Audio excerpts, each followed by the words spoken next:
So hello everyone. तो आज हम स्टार्ट करते हैं नीट का 12th स्टैंडर्ड का एक chapter, that is chapter number 5, that is molecular basis of inheritance. ठीक है, एक बहुत ही इंपॉर्टेंट चैप्टर है जेनेटिक्स से, जो कि 12th का जो जेनेटिक्स पार्ट है उसमें बहुत ज्यादा वेटेज होता है इस चैप्टर का। और इस साल के नीट के एग्जाम में भी बहुत सारे क्वेश्चन पूछे गए थे। तो हम आज से टॉपिक वाइज पढ़ेंगे चैप्टर्स को, और पहला चैप्टर मैंने यहाँ पे सिलेक्ट किया, that is molecular basis of inheritance.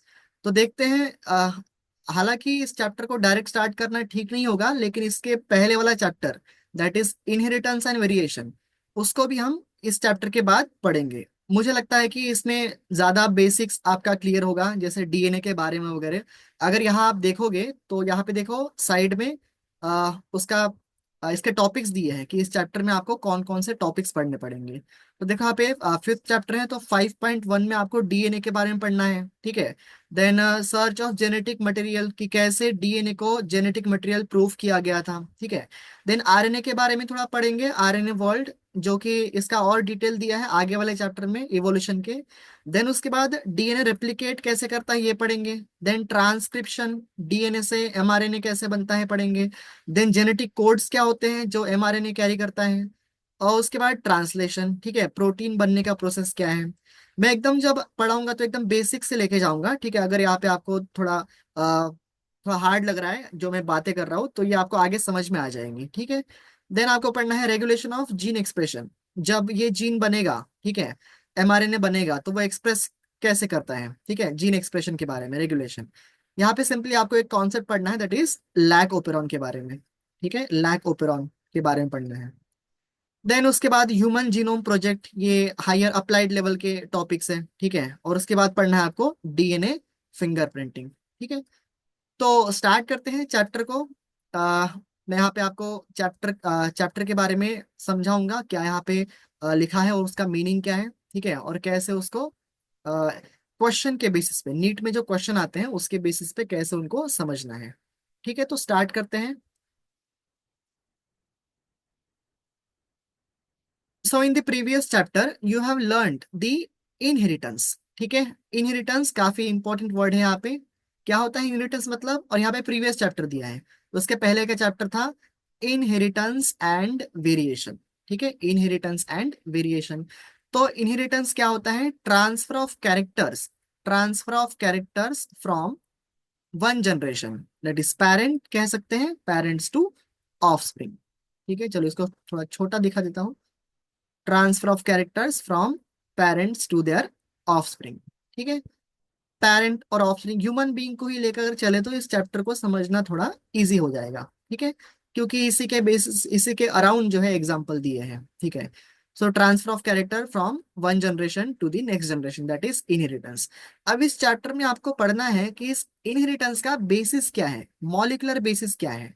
जब ये कैरेक्टर एक जनरेशन से दूसरे जनरेशन में ट्रांसफर होते हैं, तो वो क्या ऐसी चीज होती है जो ये कैरेक्टर ट्रांसफर करने में हेल्प करते हैं।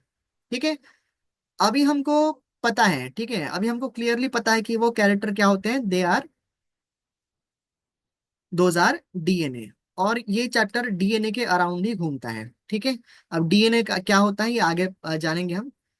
Inheritance pattern and the genetic basis of such patterns. ठीक है, तो यहाँ पे प्रीवियस चैप्टर में बोला है। ठीक है, इनहेरिटेंस का मतलब समझा हमने कि कैरेक्टर ट्रांसफर होते हैं from one generation to the next generation. ठीक है, और उसका जेनेटिक बेसिस क्या है। ठीक है, ये भी हमने लास्ट चैप्टर में पढ़ा था, इनहेरिटेंस एंड वेरिएशन ऐसे यहाँ पे कहा गया है।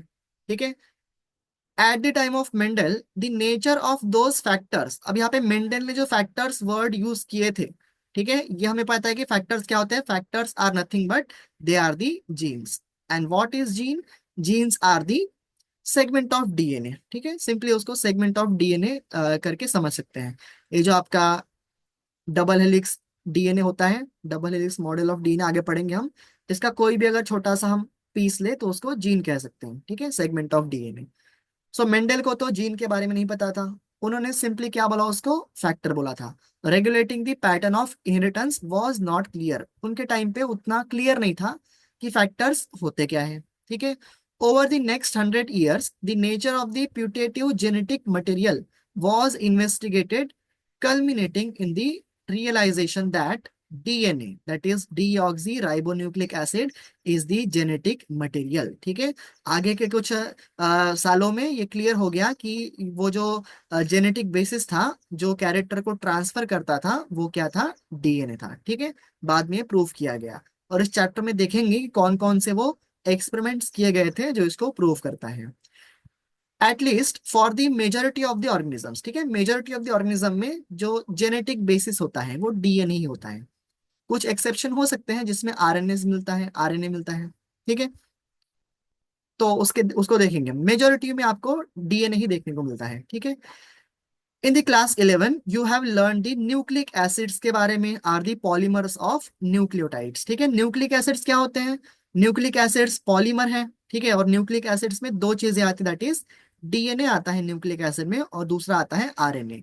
और डीएनए और आरएनए ये पॉलीमर है, तो इसका मोनोमर होना चाहिए, और इनके मोनोमर को कहा जाता है न्यूक्लियोटाइड्स। आगे हम क्लियर देखेंगे कि ये न्यूक्लियोटाइड्स होते क्या हैं, बनते कैसे हैं, स्ट्रक्चर क्या होता है, इसके बारे में हम आगे पढ़ेंगे। सो आगे देखते हैं, deoxyribonucleic acid DNA and ribonucleic acid that is RNA are the two types of nucleic acids. ठीक है, अभी पढ़ा, हमने पढ़ा अभी न्यूक्लिक एसिड्स में ही दो टाइप्स होते हैं, दैट इज डीएनए होता है उसमें और आरएनए होता है। ठीक है, इन दोनों में डिफरेंस भी समझेंगे आगे, क्या डिफरेंस है दोनों में। found in the living system. DNA acts as the genetic material in most of the organism। ठीक है, most of the organism में आपको डीएनए ही एज अ जेनेटिक मटेरियल मिलेगा। ठीक है, जो कैरेक्टर को क्या करेगा, ट्रांसफर करेगा। Then RNA, though it also acts as a genetic material in some viruses, mostly functions as a messenger की तरह ही काम करता है, दैट इज आरएनए। अब इंटरेस्टिंग चीज ये है कि वायरसेस में तो आरएनए होता ही है। ठीक है, हर एक वायरसेस में नहीं होता है, कुछ स्पेसिफिक वायरसेस में RNA as a genetic material मिलता है। लेकिन आरएनए वायरसेस के साथ साथ हमारे बॉडी में या सभी या ऑलमोस्ट सभी लिविंग ऑर्गेनिज्म में आरएनए मिलता ही है। ठीक है, और वो वहां पे एज अ क्या act करता है, मैसेंजर की तरह काम करता है। ठीक है, अब ये पढ़ेंगे क्या होता है मैसेंजर। ठीक है, मैसेंजर की तरह आरएनए एक्ट करता है। RNA has additional roles as well, आगे पढ़ेंगे इसके बारे में। It functions as adapter molecule. ठीक है, अब यहाँ पे सिंपली किन आरएनए की बात की जा रही है, messenger RNA that is mRNA, और अडेप्टर आरएनए कहा जाता है दैट इज टीआरएनए को अडेप्टर आरएनए कहा जाता है। ठीक है, तो अडेप्टर आरएनए की तरह भी ऐड करता है वो, इट फंक्शंस एट अडेप्टर। और ये अडेप्टर दोनों चीजें कहाँ आएंगी, जब हम पढ़ेंगे ट्रांसलेशन। ठीक है, ट्रांसलेशन प्रोसेस पढ़ेंगे आगे, उसमें दो चीजें आएंगी। ठीक है, तो वो बात बहुत बात की बात है, फिलहाल यहाँ पे इंट्रोडक्शन ही चालू है, तो इसमें अगर कुछ समझ नहीं भी आता है तो आगे चीजें क्लियर हो जाएंगी। ठीक है, एडिशनल रोल्स होते हैं, अडेप्टर मॉलिक्यूल की तरह ऐड करता है। देन स्ट्रक्चर का भी पार्ट होता है। अब यहाँ पे स्ट्रक्चरल मतलब यहाँ पे बात की जा रही है आर आरएनए की, third type of RNA that is are RNA, ribosomal RNA, जो स्ट्रक्चर का भी पार्ट होता है। और नाम से ही पता चल रहा है ये स्ट्रक्चर किसका, कौन से स्ट्रक्चर का पार्ट होता है, ये पार्ट होता है राइबोसोम के स्ट्रक्चर का। ठीक है, and in some cases as a catalytic molecule भी ऐड करता है। ठीक है, आर आरएनए ही यहाँ पे कैटालिटिक मॉलिक्यूल की तरह एक्ट करेगा। ठीक है, राइबोसोम में जब हम ट्रांसलेशन प्रोसेस पढ़ेंगे तो वहां क्लियर हो जाएगा। In class 11 you have already learn the structures of nucleotides के बारे में पढ़ा है, and the way these monomers monomer units are linked to form nucleic acid polymer. अब वहां पे उतना क्लियर तो अच्छा, यहाँ पे 11th की बात की है। ठीक है, तो 11th में एक चैप्टर है दैट इज बायोमोलिक्यूल, वहां पे क्लियरली पूरा डिटेल में बताया गया है कि न्यूक्लियोटाइड्स होते क्या है, कैसे बनते हैं। ठीक है, अब अगर यहाँ पे मैं थोड़ा रिवाइज करूँ तो न्यूक्लियोटाइड्स क्या होते हैं, थोड़ा अगर समझेंगे इसको, तो न्यूक्लियोटाइड्स में आपको अगर यहाँ पे बताओ मैं, न्यूक्लियोटाइड्स क्या होते हैं। So nucleotides are nothing but these are the monomer of DNA के ही मोनोमर्स होते हैं।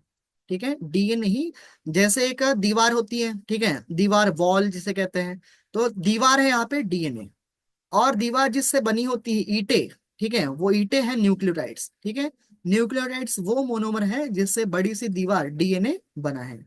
तो न्यूक्लियोटाइड्स के क्या क्या कंपोनेंट हैं, तो न्यूक्लियोटाइड्स के तीन कंपोनेंट होते हैं। ठीक है, न्यूक्लियोटाइड्स के तीन कंपोनेंट होते हैं।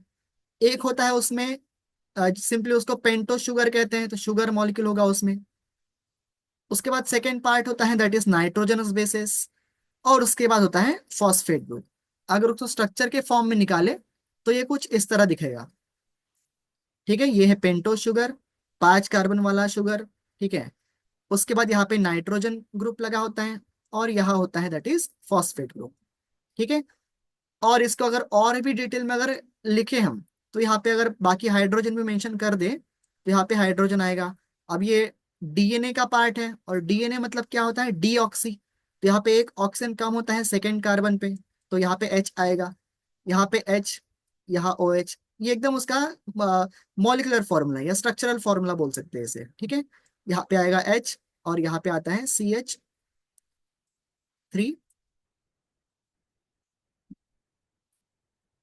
ओ, और यहाँ पे आएगा फॉस्फेट ग्रुप। ठीक है, तो ये हो गया इसका स्ट्रक्चर। ये सिंगल न्यूक्लियोटाइड का स्ट्रक्चर है। और ऐसे ही बहुत सारे न्यूक्लियोटाइड जुड़ जुड़ के यहाँ पे किसका फॉर्मेशन होता है, डीएनए का फॉर्मेशन होता है। और यहाँ पे यही दिया गया है। इन 11th स्टैंडर्ड स्ट्रक्चर पढ़ा हमने, दैट इज न्यूक्लियोटाइड का, and the way these monomer units are linked to form nucleic acid polymer. ठीक है, इससे आरएनए भी बन सकता है न्यूक्लियोटाइड से, और डीएनए भी बन सकता है। बस दोनों में डिफरेंस क्या होगा, as the name suggest, RNA का फुल फॉर्म है राइबोन्यूक्लिक एसिड, और डीएनए का फुल फॉर्म है that is deoxyribonucleic acid. बस एक ऑक्सीजन का डिफरेंस होगा, डीएनए में एक ऑक्सीजन मॉलिक्यूल सेकेंड कार्बन पे कम रहेगा। इसके स्ट्रक्चर के बारे में आगे हम डिटेल में पढ़ेंगे, बायोमोलिक्यूल चैप्टर पढ़ेंगे तब भी ये आएगा। ठीक है, तो आगे देखते हैं हम यहाँ पे क्या दिया है। In this chapter we are going to discuss the structure of DNA के बारे में पढ़ने वाले हैं। वो रेप्लिकेट कैसे करता है, रेप्लिकेट का सिंपल मतलब है कि डीएनए अपने कॉपीज कैसे बनाएगा। ठीक है, जैसे सिंपल सी चीज है, हमारे बॉडी के सेल्स क्या करते हैं, डिवाइड करते हैं, एक सेल से दो सेल बन जाते हैं। लेकिन जब भी ऐसा होगा, तो ये पेरेंट सेल में तो डीएनए रहा होगा, और ये पेरेंट सेल से इन डॉटर सेल में भी डीएनए को डालना है। लेकिन डीएनए तो एक ही डीएनए यहाँ पे सपोज, लेकिन उसको दो डॉटर सेल में डीएनए को डालना है, तो उसको क्या करना पड़ेगा, डबल होना पड़ेगा। तो इस डबल होने के, डीएनए के डबल होने के प्रोसेस को ही कहा जाता है रेप्लिकेशन। तो इसके बारे में आगे पढ़ने वाले हैं। The process of making RNA from DNA. ठीक है, ट्रांसक्रिप्शन जो हमने टॉपिक्स पढ़े थे कौन कौन से पढ़ने हैं, तो रेप्लिकेशन के बाद ट्रांसक्रिप्शन पढ़ना है। और ट्रांसक्रिप्शन में क्या होता है, आरएनए फॉर्म होता है डीएनए से। ठीक है, द जेनेटिक कोड क्या होता है, that determines the sequence of amino acid. क्योंकि प्रोटीन पता है हमें, प्रोटीन क्या होता है, proteins are nothing but the sequences of amino acid. Amino acid के सीक्वेंसेस को ही हम क्या कहते हैं, प्रोटीन्स कहते हैं। लेकिन इन अमीनो एसिड को जोड़ा कैसे जाएगा, कौन सा अमीनो एसिड कहाँ पे आएगा, ये डिसाइड करने वाला फैक्टर कौन होता है, दैट इज एमआरएनए होता है। और एमआरएनए से कौन से अमीनो एसिड आएंगे, ये हम पढ़ते हैं ट्रांसलेशन में। ठीक है, जब हम प्रोटीन का फॉर्मेशन करते हैं ट्रांसलेशन में, the process of protein synthesis, translation पढ़ने वाले हैं। ठीक है, and elementary basis of their regulation. ठीक है, जीन एक्सप्रेशन, जीन रेगुलेशन, उसके बारे में पढ़ने वाले हैं। ठीक है, सो आगे बढ़ते हैं। The determination of complete nucleotide sequence. ठीक है, न्यूक्लियोटाइड सीक्वेंस को कैसे डिटरमाइन किया जाता है इन ह्यूमन जीनोम, ये अप्लाइड पोर्शन आएगा पढ़ने वाले, लास्ट लास्ट एकदम लास्ट चैप्टर के लास्ट में पढ़ने वाले हैं। During the last decade has set in a new era of genomics. ठीक है, कैसे हमने ह्यूमंस के पूरे जेनेटिक कोड या उसको कहें न्यूक्लियोटाइड का सीक्वेंस कैसे पता किया, उसकी स्टडी आगे दी है ह्यूमन जीनोम प्रोजेक्ट में। In the last section the essentials of human genome sequencing and it's consequences will be discuss. ठीक है, लास्ट सेक्शन में हम उसके एसेंशियल्स या उसका अप्लाइड पोर्शन देखेंगे। Let us begin our discussion by first understanding the structure of most interesting molecule in the living system। और वो कौन सा है most interesting structure, that is DNA से हम शुरुआत करते हैं। In the subsequent sections, we will understand that why it is most abundant genetic material and what is its relationship is with RNA के साथ DNA का क्या रिलेशन है, ये भी हम आगे पढ़ेंगे। ठीक है, तो स्टार्ट करते हैं आज का मेन टॉपिक। ठीक है, आज के 5.1 जो चैप्टर का पहला टॉपिक है दैट इज डीएनए के बारे में, कि डीएनए होता क्या है। यहाँ पे थ्योरी दिया है, मैं आपको स्ट्रक्चर निकाल के भी समझाता हूँ अगर थ्योरी में कुछ समझा नहीं तो। यहाँ पे एकदम ऐसी इंफॉर्मेशन है जो आपको मेमोराइज करनी है, जो एग्जाम में डायरेक्ट दिया जाएगा। ठीक है, अगर याद है तो है, नहीं तो नहीं है। तो डीएनए के बारे में एकदम रॉ इंफॉर्मेशन दी है इंट्रोडक्शन में, देखते हैं उसे। DNA is a long polymer. ठीक है, पॉलीमर्स होते हैं, 11th में एक चैप्टर है बायोमोलिक्यूल, उसमें मोनोमर्स, पॉलीमर्स, ठीक है, देन मैक्रोमोलिक्यूल्स, माइक्रोमोलिक्यूल्स, इसके बारे में डिस्कस किया है। तो डीएनए आता है मैक्रो बायोमोलिक्यूल में, ठीक है, एक मैक्रोमोलिक्यूल है जो मोनोमर से बनता है। और अभी पढ़ा हमने डीएनए का मोनोमर क्या होता है, डीएनए के मोनोमर को कहा जाता है दैट इज न्यूक्लियोटाइड, ठीक है। अभी स्ट्रक्चर भी देखा हमने, न्यूक्लियोटाइड कहा जाता है, ठीक है। So it is a long polymer of deoxyribonucleotide, उसका फुल फॉर्म दिया है deoxyribonucleotide. The length of DNA is usually defined as number of nuclear, simple सी चीज है। आपके दीवार की लेंथ कितनी होने वाली है, ठीक है, आपके वॉल, आपकी दीवार की लेंथ कितनी होने वाली, ये कौन डिसाइड करेगा, उसमें जितनी ईंटें लगी हुई हैं, ठीक है, ईंटों का नंबर जो है वही इस दीवार की लेंथ डिसाइड करेगा। वैसे ही डीएनए की लेंथ क्या होने वाली है, वो उसके नंबर ऑफ न्यूक्लियोटाइड्स पे डिपेंड करेगा, ठीक है। और a pair of nucleotide refer to as the base pair, ठीक है, क्योंकि डीएनए जो मोस्टली ह्यूमन से पाया जाता है वो कैसा होता है, डबल स्टैंडर्ड डीएस के फॉर्म में होता है, तो उसमें बेस पेयर आएंगे, ठीक है। आगे हम बेस पेयर के बारे में पढ़ेंगे क्या होते हैं बेस पेयर, ठीक है। अगर यहाँ पे बेस पेयर के इंफॉर्मेशन दूं कि जो नाइट्रोजन बेसिस होते हैं, ठीक है, वो दो तरह के होते हैं, एक तो प्यूरिन्स होते हैं, ठीक है, और दूसरे पायरिमिडिन्स होते हैं, ठीक है। तो प्यूरिन्स में क्या आएगा, एडेनिन एंड ग्वानिन, ठीक है, सिंपल यहाँ पे अल्फाबेट्स की तरह यहाँ पे याद रख सकते हो। और पायरिमिडिन्स में आता है साइटोसिन, थाइमिन, और अगर आरएनए होगा तो उसमें यूरासिल आ जाएगा, ठीक है। इसको ही नाइट्रोजन बेसिस कहा जाता है। और ये पेयर में होते हैं, कैसे पेयर बनाते हैं ये, ए के साथ पेयर होता है टी डबल बॉन्ड से, और सी से पेयर होता है ट्रिपल बॉन्ड से दैट इज जी। ये आगे पढ़ने ही वाले हैं, वैसे यहाँ पे आया तो मैंने यहाँ पे बता दिया है, ठीक है। तो बेस पेयर भी डिसाइड करता है, जितना ज्यादा बेस पेयर होगा, ठीक है, उतनी ही डीएनए की लेंथ होगी। This is also characterised of an organism. अब यहाँ पे देखो हर एक ऑर्गेनिज्म का ये डिसाइड फिक्स्ड होता है, ठीक है, कांस्टेंट होता है ये वैल्यू। तो यहाँ पे फॉर एग्जांपल दिया है अ बैक्टीरियोफाज नोन एज 174, इसमें कितने होते हैं न्यूक्लियोटाइड्स, 5386। ये क्वेश्चन पूछा गया है, इसको आपको नोट करना पड़ेगा, इतने न्यूक्लियोटाइड्स पाए जाते हैं। और बैक्टीरियोफाज कौन सा दिया है, दैट इज 5174, ठीक है। और ये बैक्टीरियोफाज का मतलब क्या होता है, bacteriophage are the viruses that kills bacteria. Phage का मतलब होता है किल करना, और बैक्टीरियो का मतलब बैक्टीरिया, ठीक है, बैक्टीरिया को किल करने वाले वायरसेस को बैक्टीरियोफाज कहा जाता है। और इसमें जो न्यूक्लियोटाइड का नंबर मिलता है और ये बैक्टीरियोफाज कौन सा है, 5174, और उसमें न्यूक्लियोटाइड का नंबर है 5386, ठीक है। देन और एक दिया है एग्जांपल में, बैक्टीरियोफाज लैम्बडा में पाए जाते हैं 48502, ये भी आपको याद रखना है, 48502 बेस पेयर होते हैं इसमें, ठीक है। यहाँ पे इंफॉर्मेशन न्यूक्लियोटाइड के फॉर्म में दिया है, मतलब बैक्टीरियोफाज 5174 में आरएनए होता है सिंगल स्टैंडर्ड, और यहाँ पे बेस पेयर में दिया है मतलब ये डबल स्टैंडर्ड होगा, ठीक है, बैक्टीरियोफाज लैम्बडा में। और बेस पेयर इतने होते हैं, ठीक है, 48502।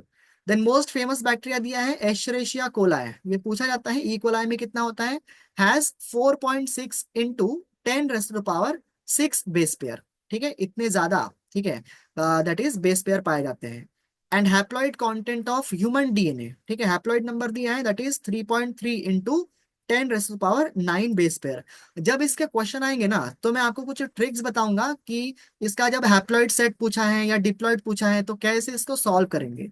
यहाँ पे तो हैप्लॉइड कंटेंट दिया है, हैप्लॉइड कंटेंट मतलब क्या होता है, अगर डिप्लॉइड नंबर है तो 2n का ना देके यहाँ पे n का दिया है, ठीक है, n का होता है 3.3, तो सिंपल है 2n का क्या होगा, 3.3 को मल्टीप्लाई करना है किससे, 2 से, तो क्या हो जाएगा ये 6.6 हो जाएगा, ठीक है। तो ऐसे कुछ यहाँ पे ट्रिक्स होंगे तो मैं बताऊंगा जब हम इसके क्वेश्चन सॉल्व करेंगे, ठीक है। तो फिलहाल के लिए आपको ये नंबर याद रखना पड़ेगा जो कि है 3.3 into 10 raise to the power 9 base pair. Let us discuss the structure of such a long polymer. तो थोड़ा यहाँ पे स्ट्रक्चर डिस्कस कर लेते हैं, डीएनए का स्ट्रक्चर कैसा होता है। So the structure of polynucleotide chain, यहाँ पे देखो polynucleotide chain is nothing but, नए नए नाम यहाँ पे हमेशा आएंगे, आपको सिनोनिम्स याद रखते चलना है। पॉलीन्यूक्लियोटाइड चेन का सिंपल मतलब है डीएनए के बारे में ही यहाँ पे कहा गया है कि उसका स्ट्रक्चर कैसा होगा, ठीक है। तो आज के क्लास में हम बस डीएनए के स्ट्रक्चर तक ही पढ़ेंगे, उसके आगे का हम नेक्स्ट क्लास में देखेंगे। तो देखते हैं पॉलीन्यूक्लियोटाइड का स्ट्रक्चर के बारे में क्या दिया है, और उसके बाद में हम बाजू में उसको स्ट्रक्चर निकाल के भी देखेंगे। ठीक है, so let us recapitulate the chemical structure of a polynucleotide chain, that is DNA और RNA भी हो सकता है। ठीक है, पॉलीन्यूक्लियोटाइड मतलब डीएनए भी हो सकता है या आरएनए भी हो सकता है। ठीक है, सिंपल अभी बोला हमने क्या होता है, डीएनए या आरएनए ये एक वॉल की तरह है, और इनके ब्रिक्स को, ईटों को कहा जाता है न्यूक्लियोटाइड। तो अगर हम पॉलीन्यूक्लियोटाइड बोलेंगे तो स्पेसिफिक हम डीएनए को रेफर नहीं कर रहे हैं, न्यूक्लियोटाइड तो आरएनए भी होता है। ठीक है, सो पॉलीन्यूक्लियोटाइड या तो डीएनए का होगा या आरएनए, दोनों को भी बोल सकते हैं। ठीक है, और न्यूक्लियोटाइड हैज 3 कंपोनेंट्स। ठीक है, न्यूक्लियोटाइड में 3 कंपोनेंट मिलेंगे, अभी हमने डिस्कस किया था शुरुआत में ही। अ नाइट्रोजनस बेस होगा वहां पे, देन अ पेंटोस शुगर होगा, और पेंटोस शुगर देखो यहाँ पे राइबोस पाया जाएगा आरएनए में, और डीऑक्सी राइबोस पाया जाएगा डीएनए में। ये एक डिफरेंस है डीएनए और आरएनए में। ऐसे और भी डिफरेंसेस हैं, ये क्लियरली दिया है कि आरएनए में राइबोस शुगर होता है और डीएनए में डीऑक्सी राइबोस शुगर होता है। एंड अ फॉस्फेट ग्रुप पाया जाएगा थर्ड कॉम्पोनेंट। ठीक है, there are 2 types of nitrogenous bases. कौन कौन से होते हैं ये डिस्कस किया हमने, प्यूरिन्स होते हैं, और प्यूरिन्स में क्या आते हैं, adenine and guanine, and pyrimidines होते हैं जिसमें आते हैं cytosine, uracil and thymine. Uracil इसलिए कि अगर आरएनए हो तो उसमें यूरासिल आएगा। तो ये सेकंड डिफरेंस हो गया डीएनए और आरएनए में, कि अगर डीएनए है तो साइटोसिन एंड थाइमिन आएगा, और आरएनए होगा तो उसमें थाइमिन रिप्लेस होके वहां पे क्या पाया जाएगा, यूरासिल पाया जाएगा।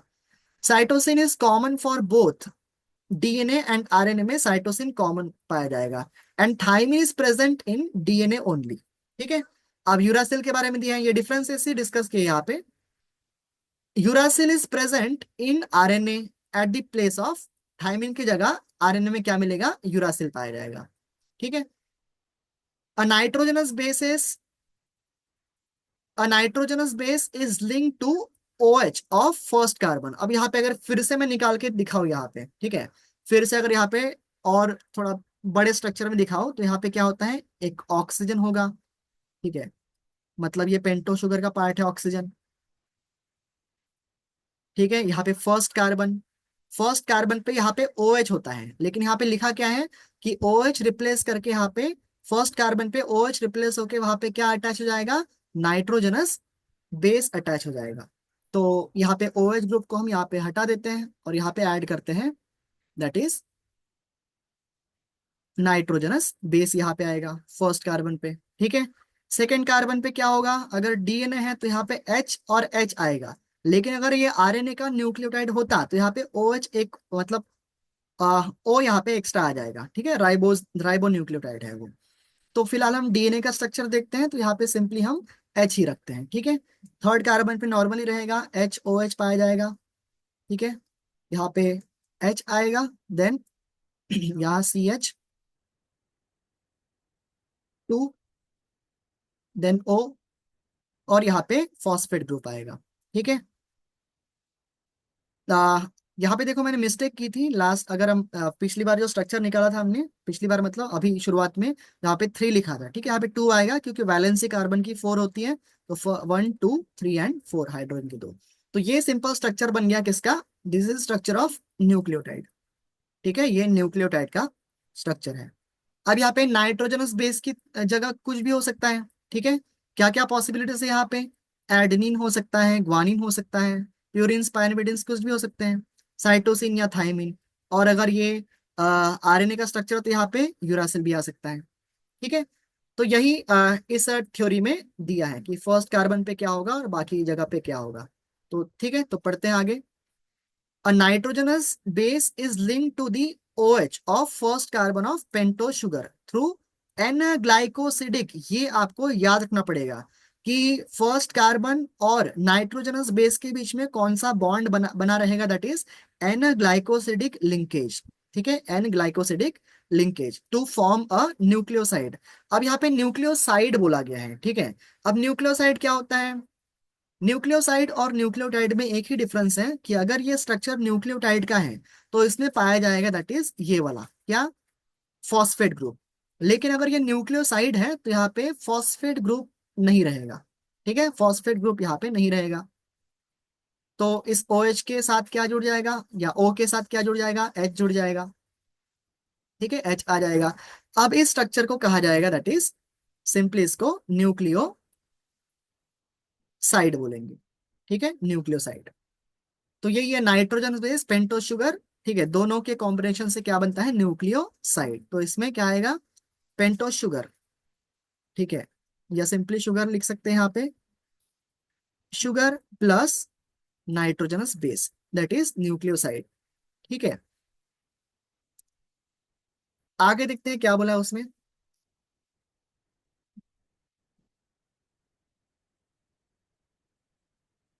तो एन ग्लाइकोसिडिक लिंकेज होता है फर्स्ट कार्बन और नाइट्रोजन बेस के बीच में, सच एज एडेनोसिन और डीऑक्सी एडेनोसिन। ठीक है, ग्वानोसिन होगा तो डीऑक्सी ग्वानोसिन, साइटिडीन अटैच होगा तो वहां पे डीऑक्सी साइटिडीन, एंड यूरिडीन होगा तो दैट इज डीऑक्सी थाइमिडीन, या उसको डीऑक्सी यूरिडीन कहेंगे।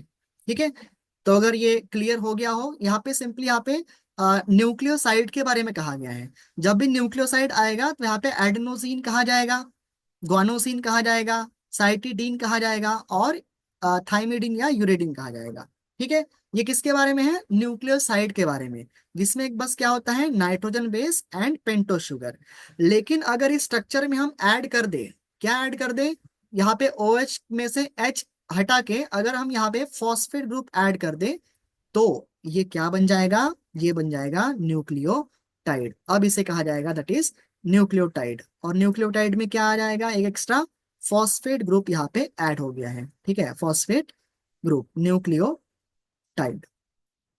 ठीक है, और न्यूक्लियोटाइड में अगर होगा, ठीक है, न्यूक्लियोटाइड में अगर नाइट्रोजनस बेसिस होंगे, सपोज यहाँ पे एडनिन है,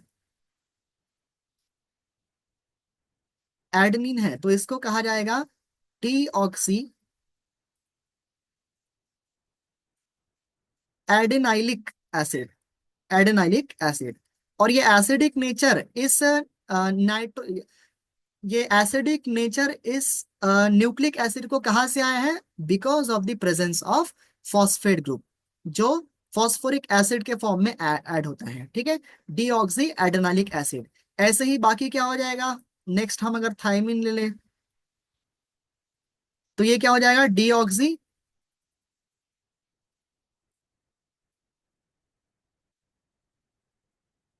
थाइमिडाइलिक एसिड। ठीक है, थाइमिडाइलिक एसिड। ऐसे ही बाकी का हो जाएगा, थाइमिन के बाद क्या हम लेंगे, सपोज ग्वानोसिन या ग्वानिन। DNA है तो डीऑक्सी ग्वानाइलिक एसिड। ठीक है, और हम लेते हैं दैट इज DNA का ही part, that is cytosine,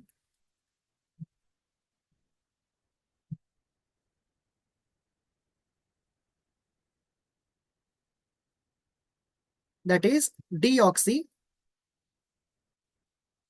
cytidylic acid, cytidylic acid.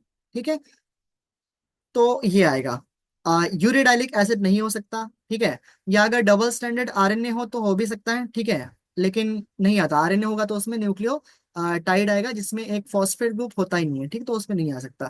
तो ये चार जो है नाइट्रोजनस बेसिस पाए जाते हैं दैट इज DNA के स्ट्रक्चर में। ये आपके थ्योरी में दिया नहीं है, लेकिन हम यहाँ से समझ सकते हैं। ठीक है,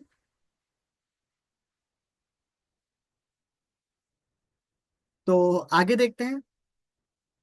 सो देखो यहाँ पे, when the phosphate group is linked to OH of 5 dash of a nucleoside through a phosphoester linkage, the corresponding nucleotide, that is deoxynucleotide, depending upon the type of sugar present is formed। अभी हमने form किया था। और यहाँ पे एक word आया है फॉस्फोईस्टर लिंकेज, का मतलब क्या होता है, यहाँ पे अगर स्ट्रक्चर में देखेंगे तो फॉस्फोईस्टर लिंकेज मतलब क्या होता है, देखो यहाँ पे ये फॉस्फेट और ये जो लिंकेज है, केमिस्ट्री में पढ़ते हो आप, इस लिंकेज को ईस्टर बॉन्ड कहा जाता है। ठीक है, तो फॉस्फेट है और यहाँ पे ईस्टर बॉन्ड है, तो फॉस्फो ईस्टर लिंकेज होता है। और हम DNA का अगर कैरेक्टरिस्टिक बॉन्ड देखें, तो वो होता है phosphodiester bond, phosphodiester bond. ठीक है, और ये कब बनता है, जब सपोज ये न्यूक्लियोटाइड है एक, शुरुआत में ही पढ़ा था हमने, कि बहुत सारे न्यूक्लियोटाइड आपस में जुड़ के क्या फॉर्म करते हैं, एक दीवार फॉर्म करते हैं डीएनए की। तो डीएनए में बहुत सारे मोनोमर्स न्यूक्लियोटाइड के जुड़े होते हैं, और एक न्यूक्लियोटाइड दूसरे न्यूक्लियोटाइड से कौन से बॉन्ड से अटैच होता है, दैट इज फॉस्फोडाइस्टर बॉन्ड। लेकिन फॉस्फेट को अगर इस न्यूक्लियोसाइड से अटैच करना है तो यहाँ पे कौन सा बॉन्ड आएगा, दैट इज फॉस्फोइस्टर बॉन्ड आएगा। ठीक है, तो वही यहाँ पे दिया है, फॉस्फोइस्टर लिंकेज। तो आपका करस्पॉन्डिंग क्या फॉर्म हो जाएगा, डीऑक्सी न्यूक्लियोटाइड फॉर्म हो जाएगा। Two nucleotides are linked through 3 to 5 phosphodiester linkage to form a dinucleotide. अब यहाँ पे देखो, दो न्यूक्लियोटाइड कैसे अटैच हो जाएंगे, 3 to 5 फॉस्फोएस्टर लिंकेज। अब यहाँ पे अगर मैं एक आपको फॉर्म करके दिखाऊं, ठीक है, इसी पे अटैच करते हैं, ठीक है। अगर ये एक न्यूक्लियोटाइड है तो इसके ऊपर और एक न्यूक्लियोटाइड मैं यहाँ पे निकाल देता हूँ, और ये कैसे अटैच हो जाएंगे, और कार्बन नंबर मेंशन किया है यहाँ पे, ठीक है। कार्बन नंबर कौन सा दिया है, 3 and 5।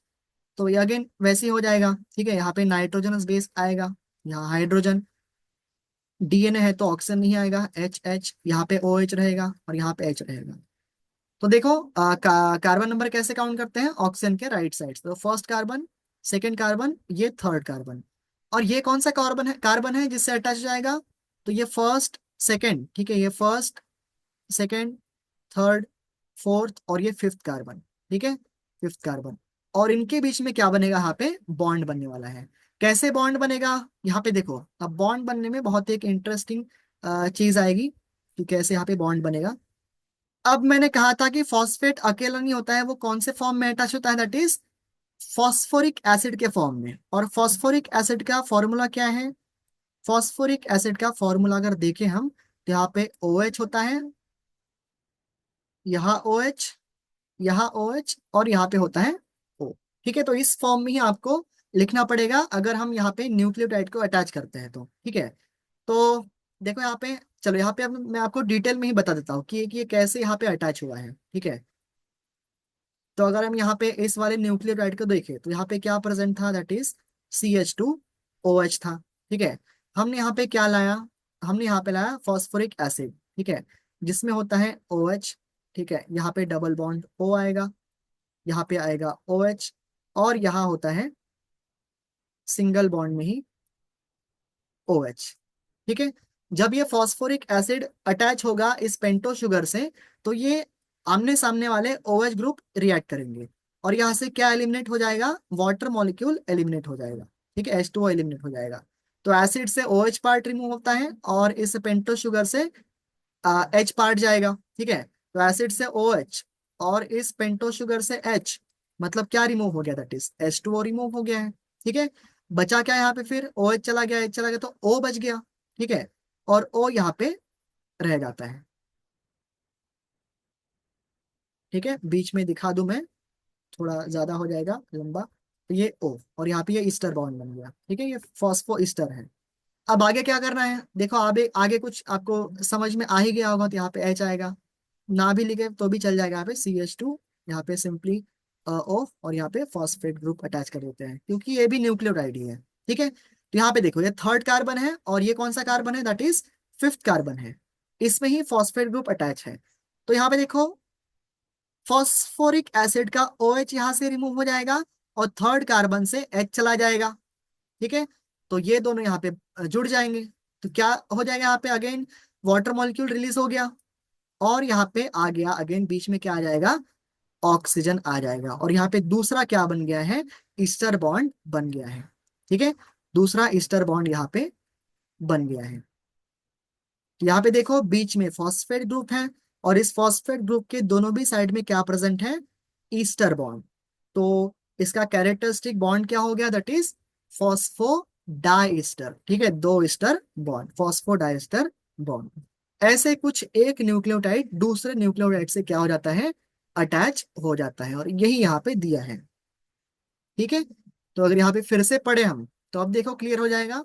To nucleotides are linked through, कौन से कार्बन थे वो, 3 and 5 phosphodiester linkage to form a dinucleotide. फिलहाल हमने दो ही न्यूक्लियोटाइड अटैच किए हैं, ठीक है, यहाँ पे फॉस्फोडाइस्टर बॉन्ड से, तो वही दिया है। More nucleotides can be joined in such a manner to form a polynucleotide chain.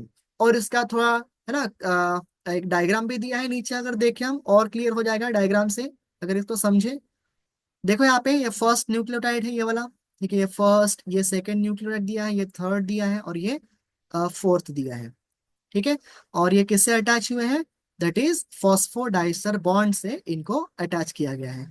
मैंने जो निकाला है वो डिटेल था थोड़ा, और यहाँ पे ऐसे डायरेक्ट दिया है कैसे अटैच होते हैं, ठीक है। तो यहाँ पे दो एंड बन जाते हैं, एक एंड को कहा जाता है 5' एंड, जहाँ पे फॉस्फेट फ्री होता है, और दूसरा एंड बन जाता है 3' एंड, जहाँ पे हाइड्रोक्सिल ग्रुप जो है फ्री होता है। और ये एंड बहुत ही क्रूशियल रोल प्ले करने वाले हैं, इंपॉर्टेंट रहेंगे आगे टॉपिक समझने के लिए, कि डीएनए में 3' और 5' एंड होते हैं। अब इनका डबल स्टैंड कैसे बनता है ये हम आगे देखेंगे ही, ठीक है। देखो यहाँ पे a polymer thus formed has at one end, वही अभी हमने देखा, पॉलीमर जो फॉर्म होगा उसके वन एंड पे क्या पाया जाएगा,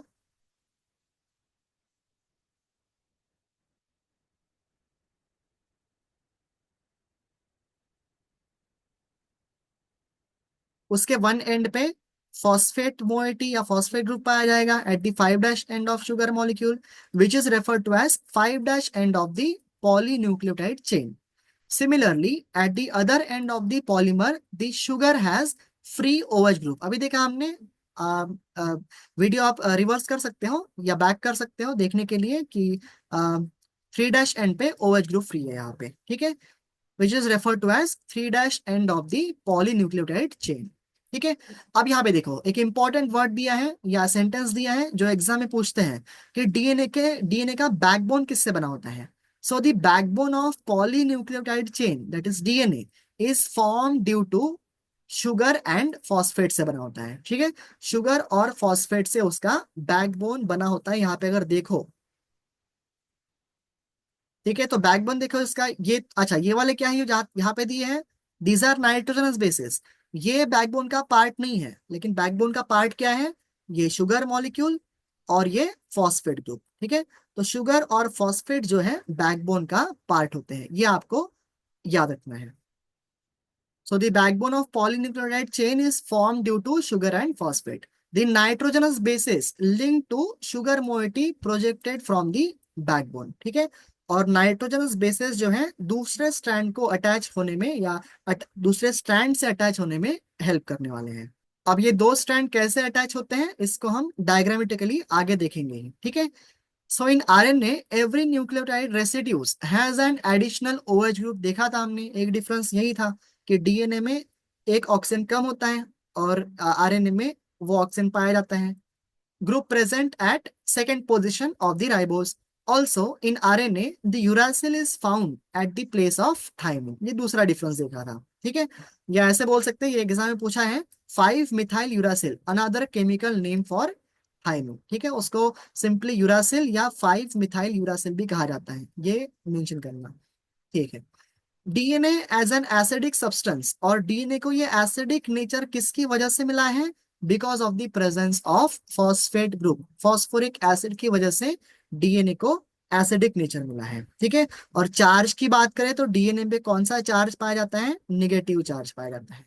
present in nucleus was first identified by Friedrich Miescher ने इसको प्रूव किया था कि डीएनए का नेचर कैसा होता है, एसिडिक होता है, ठीक है।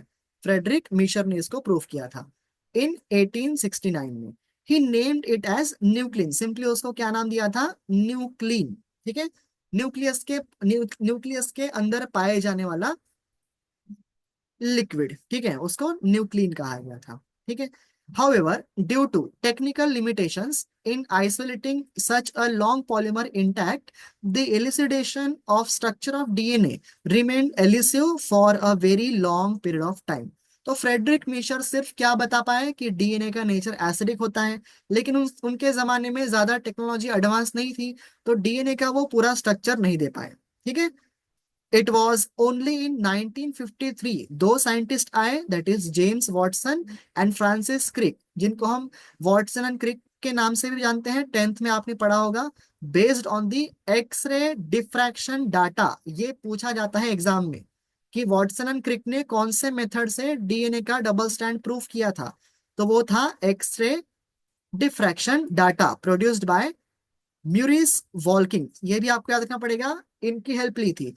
म्यूरिस वॉल्किंस एंड रोजालिन फ्रैंकलिन ने जो एक्सरे डिफ्रैक्शन डाटा दिया था, उसका यूज करके वॉटसन एंड क्रिक ने प्रूव किया था कि डीएनए का जो स्ट्रक्चर होता है वो कैसा होता है, डबल हेलिक्स होता है। ठीक है, proposed a very simple but famous double helix model of the structure of DNA.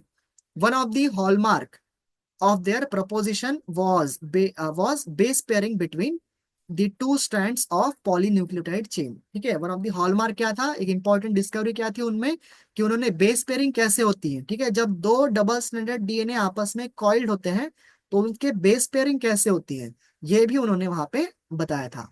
तो इसको हम आज के लेक्चर में नहीं ले पाएंगे कि डीएनए का स्ट्रक्चर कैसा होता है डबल हेलिकल, उसको हम नेक्स्ट चैप्टर में पढ़ेंगे। ठीक है, तो इसको फिलहाल कंप्लीट कर लेते हैं, थ्योरी पार्ट जो दिया है यहाँ पे। However, this proposition was also based on the observation of Irving Chargaff। ठीक है, नेक्स्ट लेक्चर में हम चार्जाफ रूल भी देखेंगे कि चार्जाफ ने कहा गया था।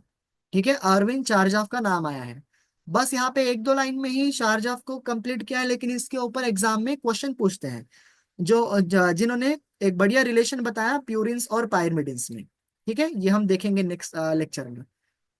That for a double stranded DNA, the ratios between adenine, thymine, guanine and cytosine are constant and equals 1। ठीक है, ये नेक्स्ट लेक्चर में हम देखेंगे ही कैसे इक्वल होते हैं। ठीक है, तो आज के लिए यही तक रुकते हैं। नेक्स्ट लेक्चर में हम देखेंगे कि डीएनए का स्ट्रक्चर कैसा होता है, डबल हेलिक्स स्ट्रक्चर कैसा होता है, और उनमें बेस पेयरिंग कैसे की जाती है, और अरविंद चारजाफ ने क्या रूल बताया था, ये हम नेक्स्ट क्लास में देखते हैं। ठीक है, तो तब तक के लिए अगर इस चैनल पे आप नए हो और अब अगर ये आपको लेक्चर अच्छा लगा है, मेरा पढ़ाना आपको अगर समझ में आ रहा है, ठीक है, क्लियर हो रहा है, तो प्लीज इस चैनल को सब्सक्राइब कीजिए, और अगर वीडियो अच्छा लगा तो लाइक कीजिए, और अपने दोस्तों के साथ जो अभी अभी नीट की प्रिपरेशन स्टार्ट कर रहे हैं उनके साथ शेयर कीजिए। ठीक है, तो मिलते हैं हम नेक्स्ट क्लास में, तब तक के लिए थैंक यू।